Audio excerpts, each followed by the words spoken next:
എല്ലാ പ്രിയപ്പെട്ടവർക്കും ക്രിസ്തുയേശുവിൻ്റെ നിസ്തുല നാമത്തിൽ സ്നേഹവന്ദനം.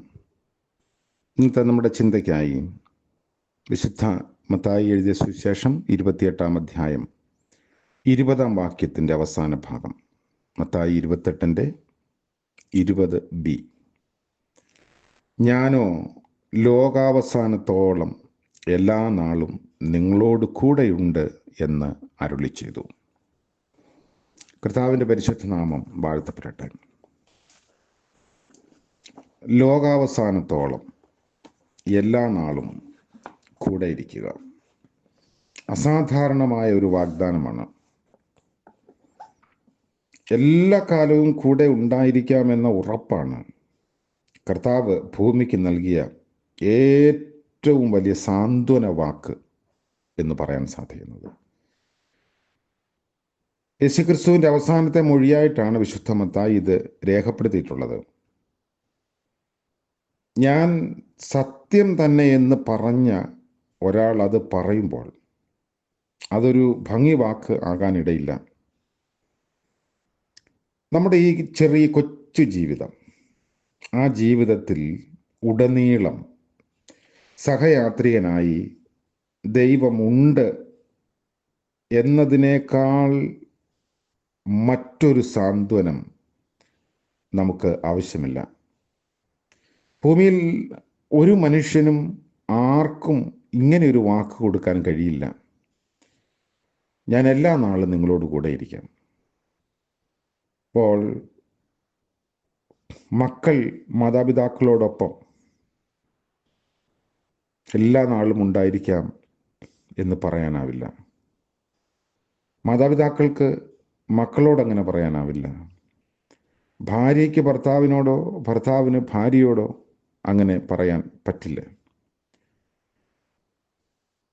അതുകൊണ്ട് എല്ലാ നാളും കൂടെ ഇരിക്കാമെന്ന് പറഞ്ഞത് കർത്താവ് മാത്രമാണ്. ഇത് നമുക്ക് സങ്കല്പിക്കാൻ സാധിക്കുന്നതിനേക്കാൾ അപ്പുറമായ ഒരു വാഗ്ദാനമാണ്. ഒരു വാക്കിൽ ഒതുക്കി നിർത്താൻ കഴിയില്ല. കൂടെ നടക്കുന്നു പകലിൽ, കൂട്ടിനിരിക്കുന്നു ഇരുളിൽ എന്ന ഒരു കവിതാ ശകലം നമുക്ക് ഓർമ്മയുണ്ട്. അതിനോടൊരു അനുബന്ധ ചിന്ത കൂടെ കർത്താവിൻ്റെ ഈ വാക്കുകൾക്ക് ഉണ്ട് എന്നതൊരു വാസ്തവമാണ്. എന്നാൽ ദൈവം നമ്മോട് കൂടെ ഇരിക്കാം എന്ന് വാഗ്ദാനം ചെയ്യുകയും ആ വാഗ്ദാനത്തിൽ നിന്ന് വ്യതിചലിക്കാതിരിക്കുകയും ചെയ്യുന്നു എന്ന യാഥാർത്ഥ്യം നിലനിൽക്കെ നമ്മൾ ദൈവത്തോടു കൂടെ നടക്കുന്നു എന്ന അവബോധം നമ്മെ ഭരിക്കുന്നുണ്ടോ എന്നതാണ് ചോദ്യം. അല്ലെങ്കിൽ ദൈവത്തോടു കൂടെ നടക്കാൻ നമുക്ക് മനസ്സുണ്ടോ? നമ്മോടുകൂടെ ഒരു സഹയാത്രികനാകാൻ ദൈവത്തിന് മനസ്സുണ്ട് എന്ന് ദൈവം അരുളി ചെയ്യുമ്പോൾ ഞാനും ദൈവത്തോട് കൂടെ നടക്കാം എന്ന് തിരിച്ച് ഒരു ഉറപ്പ് കൊടുക്കാൻ നമുക്ക് കഴിയുന്നുണ്ടോ?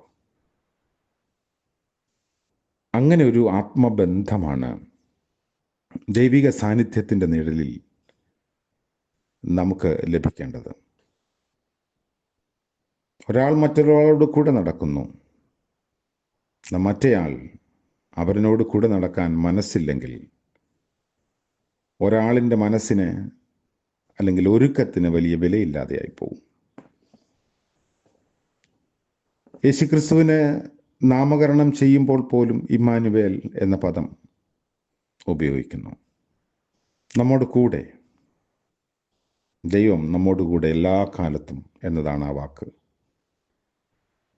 ഉൽപ്പത്തി പുസ്തകം മുതൽ ദൈവം മനുഷ്യനെ പഠിപ്പിക്കാൻ ശ്രമിച്ച കാര്യമാണിത്. ഏദൻ തോട്ടത്തിലെ സായാഹ്നങ്ങളിൽ ദൈവം മനുഷ്യനോടൊത്ത് നടക്കാൻ ഇറങ്ങിയ കഥകൾ അവിടെ വായിക്കുന്നുണ്ട്. എന്നാൽ ആദ്യത്തെ മനുഷ്യൻ പോലും ദൈവത്തോടുകൂടെ നടക്കാം എന്ന ഒരു ഉറപ്പില്ലാതെ ഇടറിപ്പോകുന്നുണ്ട്. അപ്പോൾ അങ്ങനെയാണ് ദൈവത്തിനും മനുഷ്യനും ഇടയിൽ ഒരു വലിയ വിടവുണ്ടാകുന്നത്. ദൈവം പിന്നെയും പിന്നെയും മനുഷ്യനെ സമീപിക്കുന്ന ചരിത്രമാണ് ഇസ്രായേലിൻ്റെ ചരിത്രം. മനുഷ്യനോടൊത്ത് നടത്തിയ യാത്രാ വിവരണങ്ങളുണ്ട്. മരുഭൂമിയിൽ ദൈവസാന്നിധ്യം അവരോട് കൂടെ ഉണ്ടായിരുന്നു. മേഘസ്തംഭമായും അഗ്നിസ്തംഭമായും ഒക്കെ ദൈവസാന്നിധ്യം അവരോട് കൂടെ ഇരുന്നു. അപ്പോൾ ദൈവം നമ്മോട് കൂടെ ഇരിക്കാൻ, നടക്കാൻ മനസ്സ് കാണിക്കുമ്പോൾ അതിനോട് പോസിറ്റീവായി തിരിച്ച് പ്രതികരിക്കാൻ നമുക്ക് ഒരു ബാധ്യതയുണ്ട്. നമ്മൾ ദൈവത്തോടുകൂടെയും ദൈവം നമ്മോടുകൂടെയും ഒന്നിച്ച് സഞ്ചരിക്കുമ്പോൾ എന്തൊക്കെ കാര്യങ്ങളിൽ നമുക്ക് ഇടപെടാൻ കഴിയും, എന്തൊക്കെ സംസാരിക്കാൻ കഴിയും, എന്തൊക്കെ ആഗ്രഹിക്കാനും ചിന്തിക്കാനും ചെയ്യാനും കഴിയും. അത് ചില പരിമിതികളിലേക്ക് ഒതുക്കേണ്ടിയിരിക്കുന്നു. ഈ ഒരു വലിയ വിചാരമാണ് ദൈവത്തോടൊപ്പമുള്ള യാത്രയിൽ നമ്മെ ഭരിക്കേണ്ടത്. കർത്താവ് നമ്മളെ അനുഗ്രഹിക്കട്ടെ. പ്രാർത്ഥിക്കാം. കരുണ നിറഞ്ഞ വാഴ്ത്തപ്പെട്ട കർത്താവേ, അവിടുന്ന് എന്നും ഞങ്ങളോട് കൂടെ ഇരിക്കാമെന്ന് വാഗ്ദത്തം ചെയ്തതിനായി നന്ദിയോടെ സ്തോത്രം. ഇന്നത്തെ പകൽക്കാല ജീവിതത്തിൽ പ്രഭാതം മുതൽ പ്രദോഷം വരെയും അവിടുത്തെ സാന്നിധ്യവും കൃപയും ഞങ്ങളോട് കൂടെ ഇരുന്ന് വഴി നടത്തണമേ. ഞങ്ങളുടെ ആവശ്യങ്ങളെല്ലാം അവിടുന്ന് അറിയുന്നത് കൊണ്ട് ഞങ്ങൾ അങ്ങയെ സ്തുതിക്കുന്നു. ഇന്ന് ജന്മദിനം ആഘോഷിക്കുന്ന പ്രിയപ്പെട്ടവരെയും വിവാഹ വാർഷികം ആഘോഷിക്കുന്നവരെയും ഓർത്ത് പ്രാർത്ഥിക്കുന്നു. അനുഗ്രഹത്തിൻ്റെയും നന്മയുടെയും പുതിയ അനുഭവങ്ങളിലൂടെ അവിടുന്ന് നയിക്കണമേ. യേശു മശിഹ മൂലം പ്രാർത്ഥിക്കുന്നു. കൃപയോടെ കേൾക്കുമാറാകണമേ. ആമേൻ. സകല ബുദ്ധിയെയും കവിയുന്ന ദൈവിക സമാധാനവും അനുഗ്രഹവും സാന്നിധ്യവും നാം ഏവരോടും കൂടെ ഇന്നും എന്നേക്കും ഉണ്ടായിരിക്കുമാറാകട്ടെ. ആമേൻ.